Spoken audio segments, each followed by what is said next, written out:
Avant de débuter la présentation, nous vous proposons un petit retour sur des mots-clés. Infrastructure, monitoring, observabilité, automatisation sont des termes qui circulent sur le marché sous différentes acceptions. Paul Artigois, tech lead d'observabilité chez CNS Communication, vous en propose des définitions. N'hésitez pas à revenir dessus tout au long de la présentation. Un rapide constat initial. J'en ai touché 2 mots et encore une fois, quitte à enfoncer des portes ouvertes, même si c'est des choses sur lesquelles je pense qu'on est tous d'accord, en tout cas j'espère. Ça me semble toujours intéressant de placer des mots là-dessus parce qu'on constate qu'il y a beaucoup de vagues quand on cherche des définitions d'observabilité, du monitoring, et qu'on n'a pas toujours tous la même vision, le même point de départ. Et donc ici, pour nous, quand je vous disais que les infrastructures, elles sont essentielles au bon fonctionnement du business, peu importe l'endroit où on est, parce qu'elles font partie intégrante en tant que service des outils qui sont utilisés au quotidien. Tout simplement être capable de réagir, ça nécessite d'être capable d'avoir toutes les informations en main, je ne suis pas le premier à le dire aujourd'hui, pour être capable d'avoir la meilleure action, la meilleure réaction. Je parle de réaction, mais ça peut être proactif aussi possible, étant donné le contexte. Et c'est ça qui va permettre une réduction des incidents, moins de dérives de performance, de proposer des perspectives de meilleures évolutions. Donc ça, c'est un constat de base qui est assez ancien, à peu près aussi ancien que l'informatique elle-même. Le problème, c'est qu'il est redoutablement complexifié par les infrastructures modernes, qui se complexifient. C'est pas forcément une mauvaise chose de se complexifier. En revanche, ça rajoute des problématiques supplémentaires. Donc quand je parle de variété d'architecture, on peut parler d'infrastructures, par exemple, multi-cloud, d'infrastructures hybrides, des variétés de technologies. On va avoir du virtuel, du physique, on va avoir plusieurs technologies qui fournissent le même service, par exemple plusieurs fournisseurs de firewall, Palo, Forti, etc. On va avoir une variété de données qui sont générées dans l'infrastructure. On a beaucoup parlé de métriques, de logs, de traces. Elles peuvent avoir des formats différents, des standards différents. Il va y avoir des variétés d'organisation. Toutes les équipes se silotent de plus en plus, géographiquement, par métier, en fonction des périmètres, etc. Et donc, tout ça, ça fait que la supervision dont on parlait au-dessus doit nécessairement évoluer. Et c'est là où, pour nous, la réponse, c'est l'observabilité et l'automatisation. Alors, oui, il y a un petit pont d'eau, mais on voit encore à peu près ce qui s'y passe. Et pour nous, tous les enjeux de ces approches-là, d'un point de vue assez haut niveau, c'est d'être capable de connecter les enjeux techniques et les besoins métiers. Donc ça veut dire qu'il faut garder les pieds sur terre. On monitore des infrastructures qui sont complexes, on automatise des infrastructures qui sont complexes, il faut savoir précisément ce qu'on regarde. On aime bien parler de vision neuronale du SI parce que c'est plus si binaire que ça. On n'est plus sur des infracampus comme on a pu voir beaucoup. Vous avez Meraki dans le cloud, vous savez, vous avez un lien avec votre cloud et votre Wi-Fi par exemple. Il y a un besoin de standardisation et de centralisation. Donc on se retrouve à faire cohabiter de très nombreuses solutions qui fournissent des niveaux de service soit identiques, soit proches, mais pas exactement de la même manière. Et en fait, tout simplement, mélanger l'observabilité et l'automatisation, c'est pour nous une manière d'apporter du dynamisme, de la stabilité, en même temps, même si ça peut paraître contradictoire, parce que ça permet d'aller à la fois plus vite et à la fois plus sereinement. Donc, je vous ai dit que l'automatisation et l'observabilité, c'était 2 réponses aux enjeux des infrastructures modernes. Il y a un constat intéressant qu'on peut faire, c'est qu'en fait, elles s'impliquent mutuellement. Ça veut dire que si vous faites de l'automatisation, vous allez être naturellement emmené vers de l'observabilité. Je prends un exemple qui est tiré du métier réseau, typiquement. Donc on veut mettre à jour massivement des listes de contrôle d'accès sur des équipements réseau. C'est un cas qu'on a vu plusieurs fois. Pour ceux qui ne savent pas ce que c'est, les ACL, en fait, on définit les plages IP, les blocs d'IP qui ont le droit de parler à nos équipements réseau. Donc c'est évidemment intéressant pour des raisons de sécurité, etc. Et on est régulièrement amené à les modifier à très large échelle, donc potentiellement sur des dizaines de milliers d'équipements d'un coup. Donc on se base sur un existant, je vous en parle très rapidement. L'idée c'est qu'on a une base de données qui nous permet d'être exhaustif, qu'on a un standard qui nous permet de savoir ce qu'on pousse, et qu'on propose le déploiement de ce standard à la demande avec un AWX, donc en sécurité des opérations qui durent 5 heures. Et puis, sur une autre dimension temporelle, comment est-ce qu'on fait pour s'assurer que ce standard il s'applique correctement et sur le long terme? Donc, ça passe par d'autres encore projets, d'autres encore conséquences. On peut parler de rapports de compliance, donc on parlait tout à l'heure de conformité, c'est un petit peu la même chose. On parlait de gestion sur le long terme des standards de configuration. On peut parler de boucle de remédiation aussi, commencer à mettre le doigt dans l'engrenage, on a détecté un problème, on a automatiquement fait le lien avec le périmètre qui ne va pas, avec la route cause, et donc avec la remédiation qu'il faut pousser. Et donc on peut commencer à mettre le doigt dans l'engrenage et essayer de pousser cette configuration-là automatiquement. Même si c'est pas toujours évident, on va le voir. Je fais une petite pause pour permettre de souffler un peu et de changer mon microphone.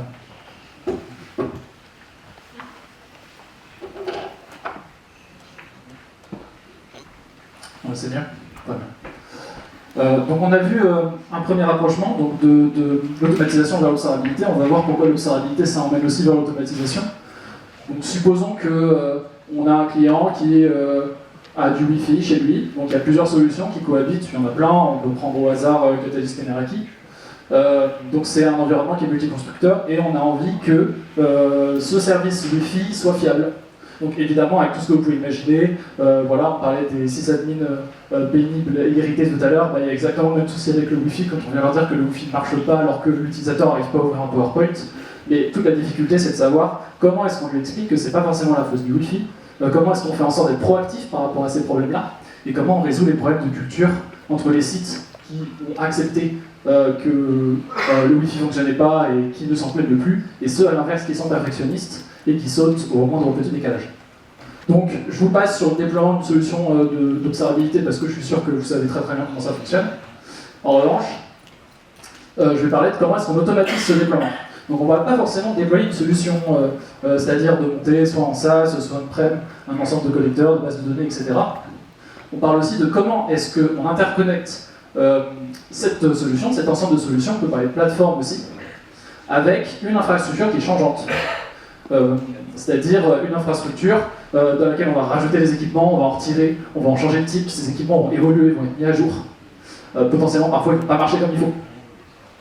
Et donc c'est là où l'automatisation du déploiement de la solution de monitoring, que ce soit par exemple avec du Ansible et un standard de configuration SNMP syslog sur des équipements, où on mesure les drifts, c'est-à-dire on mesure l'écart de la configuration par rapport au standard, et le cas échéant, on est capable de pousser cette configuration automatiquement. Donc que ce soit de cette manière-là, ou alors par le biais de rapports sur le plus long terme, plus stratégique, je veux dire, et un petit peu moins tactique sur des remédiations immédiates. Donc tout ça, l'automatisation de ces déploiements, ça permet de s'assurer que ça fonctionne bien. On parle en amont, on peut parler aussi en aval, c'est-à-dire l'interconnexion de cette solution avec tous les outils ticketing. On va vouloir aller plus loin aussi du coup que la simple supervision. Donc, dès qu'on va commencer à détecter, grâce à la solution d'observabilité, des problèmes dans l'infrastructure Wi-Fi, on va avoir envie de créer automatiquement des tickets pour que les équipes de support sachent exactement où mettre le doigt. On a envie que ces tickets soient par exemple le plus riches possible, quitte à, dans certains cas sur lesquels on a travaillé par exemple, faire en sorte qu'il y ait une knowledge base qui soit automatiquement enrichie à l'intérieur d'un ticket, qu'on commence à se poser la question de « Ah tiens, mais ce switch, il a redémarré, ok, je l'ai vu grâce à mon outil de monitoring, mais pourquoi est-ce qu'il a redémarré ça? Je le vois peut-être dans les logs. » Et donc là, il y a tout un ensemble de solutions qui sont capables de répondre à ce besoin. On n'a pas forcément une solution en tête, on va essayer de rester agnostique ici et vous présenter un petit peu les philosophies en aval des problèmes. Et puis un premier pas, encore une fois, vers la résolution automatique. Je prends volontairement des pincettes et je ne rentre pas forcément dedans, parce que c'est un sujet qui est extrêmement compliqué, et on a constaté qu'en pratique, il valait mieux une première résolution, quitte à ce qu'elle soit pseudo-automatique, mais qui soit déterministe et qui soit fiable, parce que dès qu'on commence à mettre le doigt dans l'automatisation de la résolution des problèmes réseau, c'est vite assez compliqué. Et puis il y a un dernier sujet, qui est un sujet que connaissent bien nos amis dans les SOC, mais qui s'étend aussi à tous les analystes qui regardent régulièrement des solutions de monitoring, c'est la fatigue des alertes. Donc ça veut dire comment est-ce qu'on limite la quantité d'alertes, comment est-ce qu'on limite leur volume, comment est-ce qu'on fait en sorte qu'elles soient actionnables, c'est-à-dire qu'en fait on ne se retrouve pas à mute toutes les alertes qui sont sur notre dashboard parce qu'en fait on n'en peut plus qu'on en 4 000 par jour et que c'est toutes les mêmes. Donc ça c'est des sujets également qui vont ramener du monitoring, donc c'est de l'observabilité qui amène de l'observabilité, mais ça va dans le sens et dans la philosophie de toutes ces solutions d'automatisation. Donc on a vu que, à travers deux exemples, l'automatisation amenait l'observabilité, et l'observabilité amenait aussi l'automatisation. Donc les deux s'entraident mutuellement. Pourquoi est-ce que ce rapprochement est logique? En fait, on aurait pu s'y attendre. Pourquoi? Parce que ces approches ont les mêmes prérequis. Ça veut dire une bonne maîtrise des sources de vérité, des sources d'intention. Donc ça veut dire qu'est-ce qui est existant, où est-ce qu'on a envie d'aller. C'est important, c'est la distinction entre les deux. Une maîtrise des process de base, on n'apprend pas à courir avant de marcher. Et puis des données qui sont fiables et qui sont disponibles, qui sont un prérequis à absolument tout ce qui est magnifique qu'on a vu aujourd'hui, mais aussi tout ce qu'on a vu aujourd'hui. Donc, ce qu'il y a avant, c'est à peu près la même chose, en tout cas, il y a des points communs. Ce qu'il y a pendant, ça va être aussi la même chose. Ce qui va nous pousser, ça va être des philosophies communes, dans la modernisation, dans la réduction des actions récurrentes, etc. Ça va être les technologies et les approches. On va avoir des plateformes d'automatisation et des plateformes d'observabilité se développer. Donc si on peut les synchroniser, c'est encore mieux. Et puis on va avoir également des synchronisations des drivers organisationnels. Donc il y a une vraie prise de hauteur, une vraie prise de recul pour voir les infrastructures dans leur globalité. Et ça nécessite de casser les silos qu'on peut voir entre les différentes équipes, de créer de la transversalité. Et ça, c'est parfois difficile. Et puis à la fin, on va avoir des objectifs communs. Donc il y a des vraies ambitions de modernisation. Je ne reviens pas forcément sur les éléments dont je parlais plus tôt, mais on peut synthétiser qu'on cherche à gagner finalement en efficacité et en stabilité dans les services qui sont délivrés par les infrastructures techniques. C'est pas une solution magique. C'est une solution qui amène beaucoup de nouveaux challenges. Mais c'est aussi ça qui est intéressant parce que du coup, ça crée une vraie transformation des métiers, des ingénieurs dans les infrastructures, réseaux, systèmes, etc. Puisqu'il y a beaucoup de similitudes. Donc déjà, on en a parlé, il y a une très forte dépendance à la donnée et à sa qualité. Donc par exemple, le fait d'avoir une source d'intention qui est bien définie, qui est rigoureuse. Pour nous, une source d'intention, c'est ce qui définit la cible, c'est ce qui définit là où on a envie d'aller. Un constat qu'on observe souvent, enfin qu'on voit souvent, c'est les infrastructures multifabricants aussi. Donc là, il y a également besoin d'adopter une approche agnostique par rapport à ces différents constructeurs pour être capable de ne pas être dépendant du système de l'un et de pouvoir comparer les outputs de l'un et de l'autre. Par exemple, je reprends l'exemple de Wi-Fi, entre Meraki et Catalyst, il n'y a pas forcément les mêmes indicateurs, les mêmes échelles, etc. Les cas d'usage sont évidemment plus complexes, dans des infras qui sont plus complexes. Ça veut dire que non seulement, j'ai presque fini, ça veut dire que non seulement, j'ai l'impression de être le premier à avoir dit aujourd'hui, ça veut dire que non seulement c'est plus robuste, non seulement c'est plus difficile d'avoir un cycle de vie robuste, mais en plus, il y a beaucoup plus d'interdépendance entre les différents éléments de l'infrastructure. Et puis enfin, il y a la question de la compatibilité avec l'existant. On a tous essayé de border des vieux systèmes dans des solutions hyper modernes, et on abandonne parce qu'au final c'est compatible avec rien et ça crache dès que ça a un petit peu de charge, et pourtant c'est critique dans le business et dans les services techniques. Pour nous, toutes ces questions qui emmènent les besoins d'automatisation et d'observabilité sont naturelles, parce qu'elles sont liées à l'évolution des infrastructures.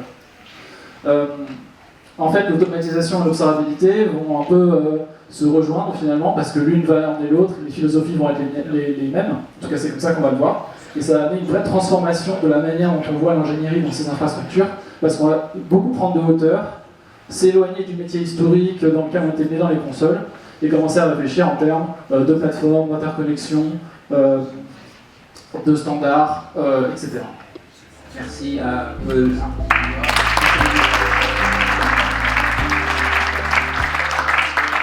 J'avais une question. Vous avez développé un outil d'automatisation de l'observabilité Développer, non.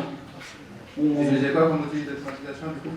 Ça dépend. Ce qui peut exister en automatisation, on voit souvent des mélanges d'outils, par exemple AWX avec la partie Ansible, et c'est ça qui permet d'exécuter sur des périmètres contrôlés. Il faut le combiner avec d'autres choses, donc des sources de vérité. On peut penser à ServiceNow, on peut penser à Netbox. C'est les infrastructures qu'on voit le plus, après il y en a beaucoup d'autres. Et aujourd'hui, vous avez appliqué cette automatisation chez un de vos clients, par exemple? Ces approches, elles sont croisées assez régulièrement chez nos clients, on essaie de les confondre. En fait, on se retrouve d'ailleurs souvent à faire l'automatisation et au final à se retrouver à faire de l'observabilité ou l'inverse. Et c'est aussi une des raisons qui a fait qu'on a voulu amener ces questions-là et vous montrer, au cas où peut-être vous n'avez pas fait ce constat vous-même, que c'est un rapprochement qu'on pouvait faire assez naturellement. Mais ça arrive souvent, oui. C'est ces exemples-là que j'ai pris sentir d'ailleurs de Breakup.